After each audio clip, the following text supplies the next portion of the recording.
Здрасти. Вай, как ми се ходи на кино? Вай.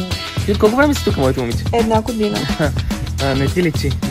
Не ме разбирай погрешно. В смисъл, не говорим така тук. Не знам как е на село. И какво става с изпитите? Всичко съм си взела. Браво. Сега викаш. Какво? Какво? Отиваш си на село, там да копате градината, домати, скапани селени от тайки. Ти за това излизаш с мен, нали? Искаш децата ти да имат правилния ген, искаш най-накрая да станеш част от града. Горкичката сигурно ти е много сложно. Такава рязка промяна от селото, селените в големия град. Знам, не е лесно. В смисъл не знам, защото никога не съм го изпитвал, разбираш, аз цял... Извинявай, не искам да дишам един и същ въздух, защото нали знаеш, мога да фана нещо. Ще трябва да ходя, че имам някакви задъжки. Може ли да ме закараш? Защо те карам? Не видиш, има градски транспорт. За първи път и вие да видите малко автобус, има метро.